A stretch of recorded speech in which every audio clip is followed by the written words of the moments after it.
Welcome to Talking History, a series of talks from the Farnham U3A World History Group. The views expressed in this talk are representative of the views held at the time of the material being discussed. They do not necessarily represent the views of the speaker, the Farnham U3A World History Group, nor the team at the Mr. T podcast studio.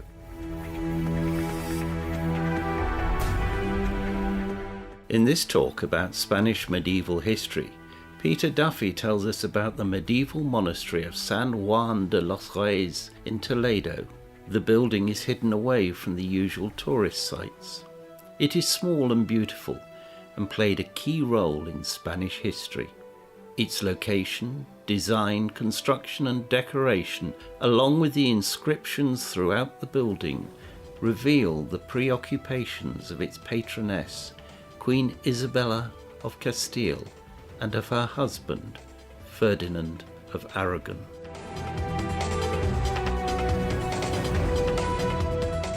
Someday this whole COVID-19 disaster will be over. We will return to a world that will be another place, strangely the same but strangely different too. Now, one of the features that will be most changed will be our holiday plans. Climbing onto planes going after sites like Hong Kong and Cambodia, which I did recently, or onto giant cruise ships, as some of our members have done, will probably no longer be feasible. So we will be taking holidays closer to home, and when we can do, going to Spain. And we'll be looking for time there which will be rewarding and interesting. So as well as imagining your cultural visits, as we've got here in Madrid to the Prado, which is the Velázquez Las, we could go to the Reina Sofia and see the great Picasso, or we could go to the Thyssen-Bornemisza and see the Young Man in a Landscape by Victoria Carpaccio. We will also go down to Atocha Station, can catch a train to the medieval capital of Spain, Toledo. And after about 45 minutes arriving there, you will climb up a steep hill to the town, seeing the immense fortress, the Alcazar. You'll see the great cathedral, the Gothic cathedral with 5 aisles. It's one of the largest in Europe. But however, I'm going to speak briefly today about a building in Toledo which is hidden away from the tourist sites. It's small and it's beautiful, and it played a key role in Spanish history. This is the medieval monastery of San Juan de los Reyes, and I hope to explain why and by whom San Juan was built, so that when you visit, as I'm sure you will do, you'll appreciate it the more. Now, before I begin with the description of the building, it'll be necessary to take a small diversion into the history of the Iberian Peninsula, beginning with the fall of the Roman Empire, of course, because that's a very convenient point to start. Now, Iberia was eventually conquered by the Visigoths in the 5th century, though much what I call Romanitas, the buildings, the civic institutions, the language, they all largely remained intact, unlike other areas of the empire, such as Britain. Now, the Visigoths made Toledo their capital, and their provincial structure largely foreshadowed the later kingdoms of Portugal, Navarre, Castile, and Aragon. The Visigoths were defeated by the Muslim invaders in the 8th century. The Muslims overran the whole of Iberia, except for the wet, chilly mountain kingdom of Asturias in the northwest corner. I don't think they liked the cold rain. There, inspired by a vision of the Virgin in a cave at Covadonga, the Christians began the Reconquista, the reconquest of Iberia. By the early 15th century, this process had largely been achieved, and the major Christian kingdoms responsible had appeared. Portugal in the west occupied the Atlantic seaboard, Castile had the center, and Aragon the east, facing the Mediterranean. Only a rump of Muslim rule remained, based in Granada in the south. The key turning point in Spanish, notice this is the first use of that word, history, was the resolution of the question, firstly, whether Castile would unite with Portugal or Aragon, and secondly, whether the Kingdom of Granada would provide a continued Muslim presence on the Spanish peninsula. At the heart of this resolution lies the Trastamaran family, members of which were the rulers in both Castile and Aragon. So the very reasons for San Juan's existence, its location, design, construction, decoration, plus the inscriptions throughout the building, reveal the preoccupations of its patroness, Queen Isabella of Castile, and her husband Ferdinand of Aragon, together known as the Reyes, and give us today an insight into the late medieval world in which she lived. Now, why was Toledo chosen as the site to build San Juan? Well, we've touched on it already. Before the Muslim invasion, Toledo had been the capital of Christian Visigothic Spain, Iberia. Its recapture by Christian forces, led by Alfonso VI of Castile in 1085, was a pivotal moment in the reconquest.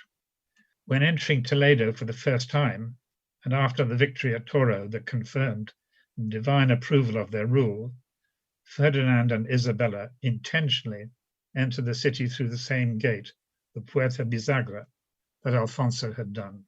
Secondly, Toledo is situated in the center of the Iberian Peninsula and was a key point in the chain of royal residences linked to royal chapels, which stretched from Las Huelgas in the north, close to Burgos, to Zaragoza in the east, to Avila, Toledo, which we know already, Guadalupe in the south, to Seville. So San Juan consequently had two cloisters, one largely for the friars and one for the royal court. The main cloister has two levels, the upper to provide access to a reserved area in the church for the royals, the lower for the resident friars. As you can imagine, San Juan is a church building, but with a very special main purpose. It can be regarded as a factory for producing masses to be said for the souls of the dead patrons. The late medieval church had developed strongly the concept of purgatory, a place to which the souls of people went after they had died. Rather than there being a single moment of the Last Judgment, there was a waiting period which could be shortened by the virtues displayed in life or through the virtue of masses said for their souls after death, a form of contract between the living and the dead. Wealthy people provided specific sites, such as San Juan, where this could be done. They left money in their wills to pay for it. Isabella left sufficient money for the saying of 20,000 masses for her soul. Now, religion played a fundamental role in Isabella's life, and the Franciscans played a significant part in her spiritual formation. In the late 15th century, there was a notable change in religious behavior, marked by the rise of the mendicant orders, such as the Franciscans. This was a movement that changed the emphasis in religious experience, rejecting scholastic intellectualism in favor of faith, a direct and personal experience of God. It embraced Mariology, that is, the cult of the Virgin Mary, and the concept of the Immaculate Conception. It was attractive to lay people and especially to women. It placed an emphasis on works as a means of salvation, works that could be the reform of monasteries or of the secular clergy, the conversion of the Jews, the introduction of the Inquisition, or the funding by the nobility of the work of the mendicant orders in the form of individually financed monasteries, chapels, hospitals, colleges. There was a consequent renaissance of religious building in the late 15th century, and we can see that all over Western Europe. An outstanding example of such a building can be seen in Burgos, in the cathedral, the mausoleum chapel of the Velasco family, the Capilla del Condestable, the absolutely ornate decoration and the incredible architectural structural forms. Isabella had a particular fondness for the Franciscans and installed them at San Juan. When she died, she was first buried wearing a Franciscan robe in the Franciscan monastery that she had founded in the grounds of the Alhambra in Granada. Today it's a Parador, a luxury hotel, and I would recommend you try to stay there when you next go to Granada. The desire to express thanks to God for benefits received and anticipated by creating works for his service was a further reason for the building of San Juan. Now, in the late medieval world, the justification for the exercise of power came through membership of a particular bloodline that had been selected and sanctified by God. The ruler stood at the apex of a hierarchically structured society. He was appointed by God and responsible solely to him. Isabella was thus proclaimed Reina y Señora Naturale, the right-born queen, in an inscription inside the Church of San Juan. At her accession, her right was proclaimed throughout Castile by heralds whose statues feature on the outside of the apse of the church. By this proclamation, she trumped her cousin Ferdinand of Aragon, who through his membership of the Trastamara line had probably as good a claim as she had. To understand more fully how San Juan de los Reyes, St. John of the Monarchs, illustrates this concept of blood right, it will be helpful to start by focusing on the Reyes, Isabella of Castile and Ferdinand of Aragon, who were the patrons of the building, and especially on Isabella, whose special project it was. Their marriage in 1469 began the process of joining the two kingdoms and creating what we now call Spain. Isabella's claim to the throne was based on her step-niece Juana's illegitimacy. Juana's mother was notoriously profligate with her favours. I think I've phrased that delicately. There was, thus to say, at least an uncertainty in Isabella's claim to the throne. Isabella was conscious of this uncertainty, yet believed tenaciously in her right of her claim. It may have been her stepbrother, King Enrique, who helped to awake this sense of lineage in her. In 1452, he had updated the series of genealogical statues in the Sala de los Reyes in the Alcazar in Segovia, the sort of fairy tale castle in Spain. This updating showed the kings and queens of Leon and Castile since the time of that Pelayo, who in northern Spain first turned on and defeated the invading Moors, beginning the Reconquista. The Alcazar was Isabella's residence prior to her accession. Now, the dedication to San Juan, St. John, also has links to Isabella's own genealogy, and thus again her claim of her right to rule. San Juan was both her and Ferdinand's patron saint, although his was the Baptist, hers the evangelist. Juan was the name of both their fathers and of their son. However, it is the eagles in the transept. There are 5 eagles holding shields surmounted by crowns. It is these eagles who hold the royal coat of arms who carry the greatest weight of meaning. The eagle as a symbol carries royal and Roman imperial residences and can also represent victory. It is also the symbol of St. John the Evangelist himself. Thus the eagle represents the word, the weapon by which the sin of the world, the serpent, is conquered.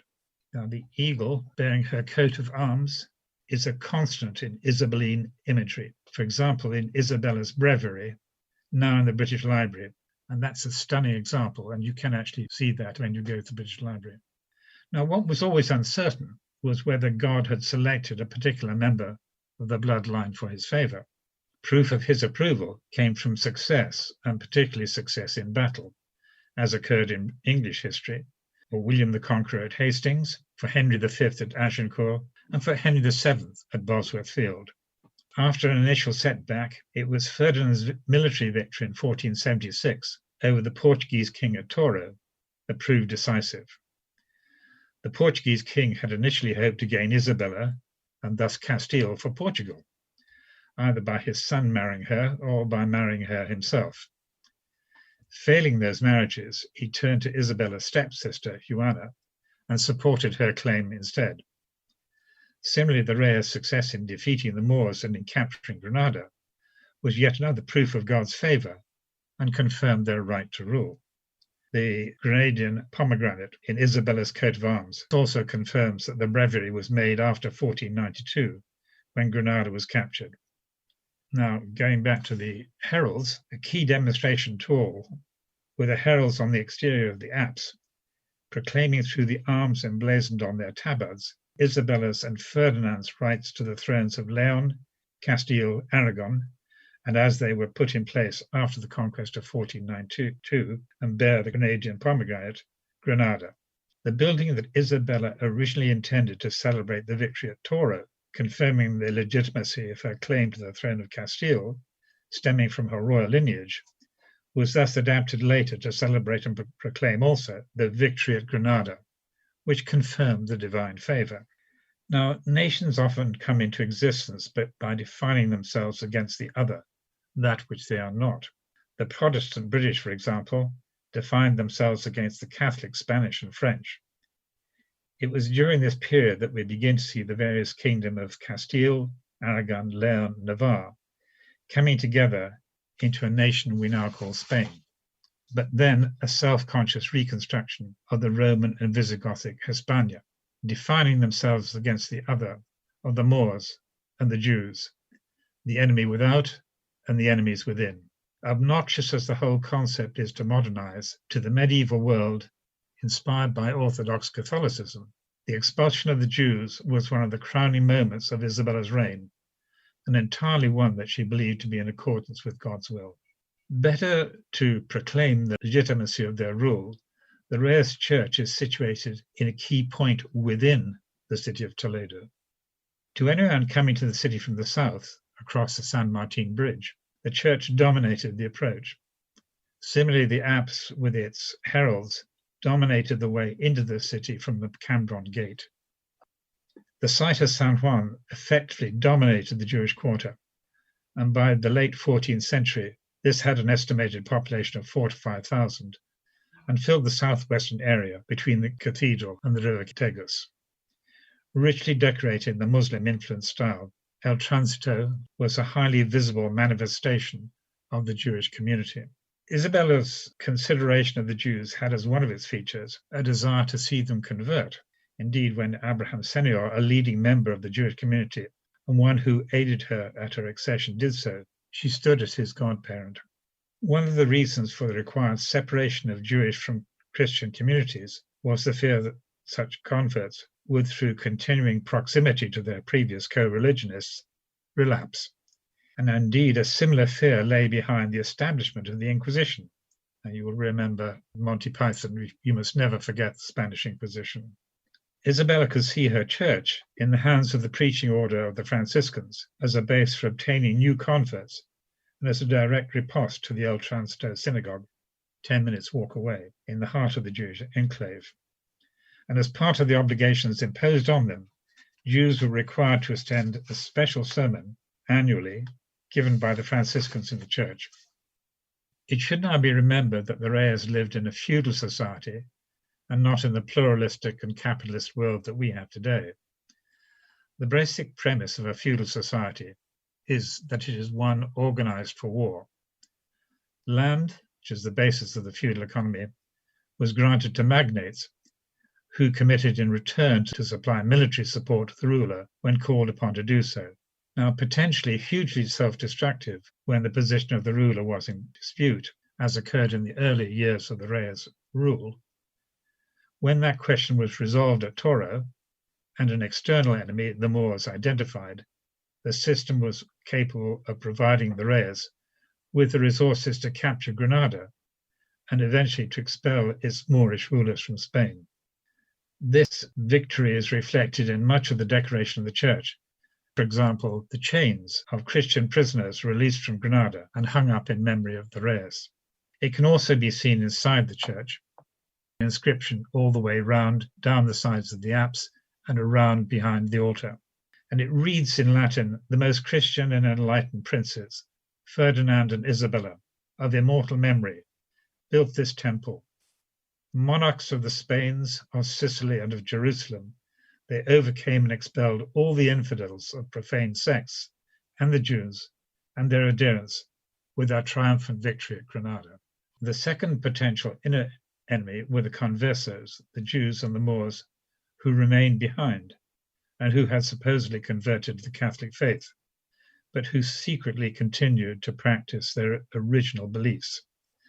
The Reyes, and it's not certain which one, introduced the Inquisition into their kingdoms to root out such heresy. Parallel with the establishment of a universal royal role came the concept of a standard universal faith to which all had to conform. Again, it was the responsibility of the ruler to enforce this, and the Reyes' actions are recorded in this inscription in San Juan.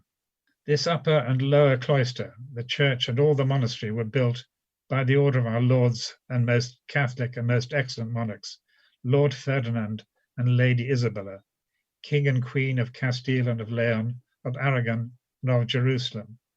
From its first foundation, it was built to the honor and glory of the Lord of Heaven and of his most blessed Mother, and of the blessed Saint John the Evangelist and the sacred Saint Francis, their devoted intercessors.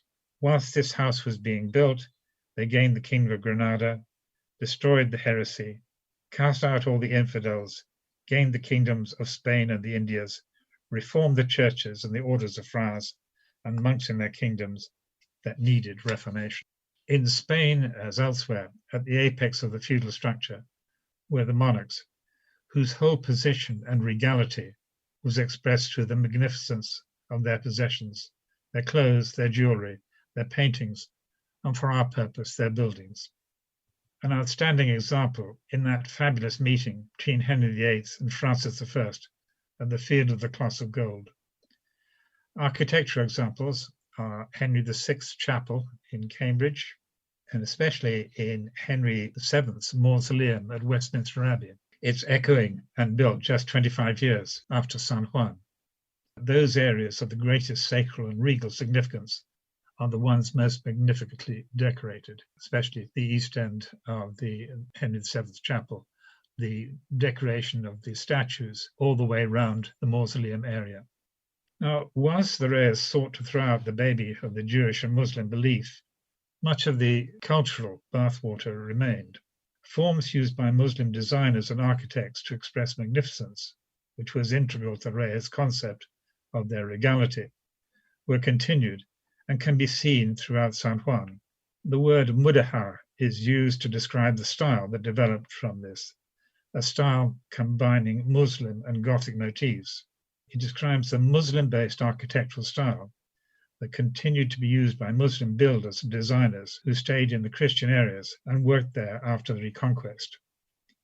In the mudahar aesthetic, decoration is applied to a surface rather than being related to a structure.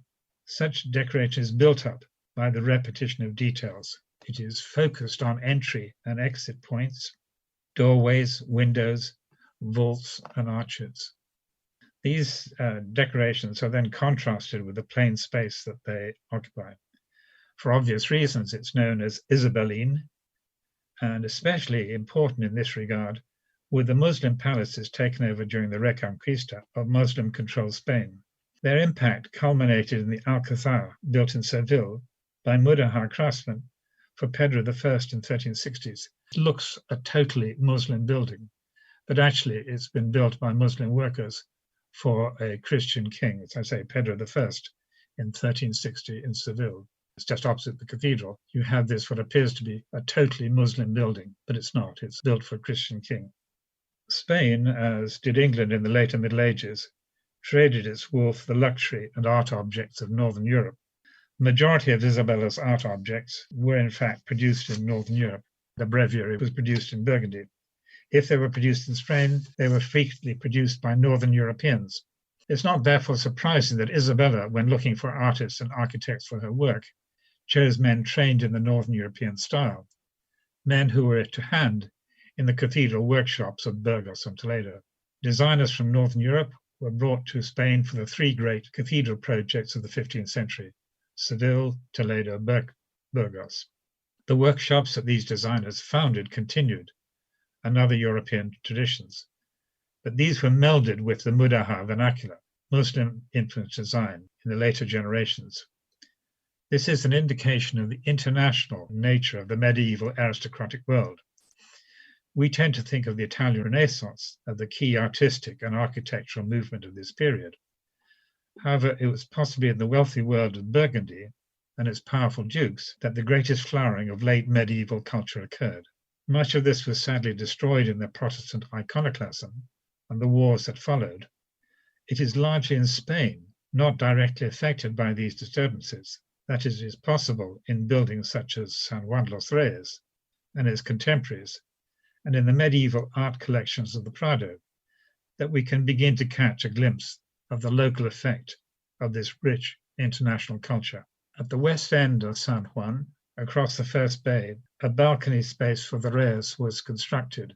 On the front of the balcony, facing into the church, are Ferdinand's and Isabella's symbols, the yoke and the bunch of arrows. The yoke is for Ferdinand, and the fletchers, the arrows, for Isabella. They cross-initialed, and they're used repeatedly throughout the church and in all the Reyes buildings. In this exchange, Isabella's IJ for Ferdinand's F, the Reyes demonstrated their sharing of their roles and their motto in action, tanto monta, as much one as the other. An important element in medieval thinking was that the idea of consonance, the idea that if something physically resembled another, it shared its qualities. Throughout the Catholic medieval world, we can see the basic structure of the Holy Sepulchre repeated in seemingly different but basically similar forms in churches, and especially in mausolea, with a dome or octagonal vault over the east end with a nave attached. And this form can be seen in the plan and form of San Juan, the transept area, which is the key to the whole building. The most holy site was directly beneath the vault, in front of the altar at the east end. So it was at San Juan. Therefore, the crossing, designed originally to hold the tombs of the Reyes, is the site of the most complex and most magnificent work. The octagonal lantern above the crossing drops through 8 capitals with angels holding harps onto the 4 crossing corner pillars through squinches that are decorated with blind flamboyant tracery. Above the pulpit, there are a group of sculpted heads looking out and all caught in the act of speaking. The purpose of these pulpits in San Juan is obviously for preaching and for reading the gospel. Their positioning would put the preachers on the same level as the royal group in their balcony, and are thus able to address them directly. Now, the end walls of the north and south transept have been given a key role, already discussed, in the decoration of the crossing. Above the 5 eagles holding the crowned royal coats of arms, below the arms are Ferdinand's and Isabella's yoke and arrows, and the cockle shell, the symbol of Spain's patron saint, Santiago. I would like at this stage of the presentation to focus on one particular fact about Isabella, that San Juan de los Reyes repeatedly states through its inscriptions, its imagery, and its symbol, its very existence. It is one that we can actually be blind to, as it appears to be so obvious.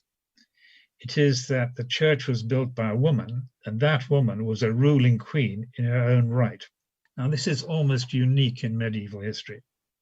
We have to remember that medieval society was largely patriarchal, one where a politically active woman was a rarity. Women of rank were usually considered as pawns to be used in the diplomatic game. In fact, of the daughters of the Reyes, one was married to the heir to the throne of Portugal, and 2 others were used through marriage to bolster alliances with Burgundy and with England against France. Now, as an aside, it is interesting to note that Isabella's granddaughter, Mary Tudor, similarly seized and held her throne in her own right against male opposition. With Isabella, it was different. She chose Ferdinand and ensured with great difficulty that he accepted the fact that in her realms she was the ruler just as much as he was in his, but they hammered out a highly effective partnership, which was both unique and which is repeatedly stressed in the inscriptions in their motto, tanto monta, as much one as the other. May I hope that when you do go to Toledo, you'll also spend a night in the Parador, the state-owned luxury hotel, and in the evening you will sit on the terrace, looking out across the Tagus River to the city, sipping your glass of fino and reflecting on how one small building can tell you so much about a country and its history. Thank you very much.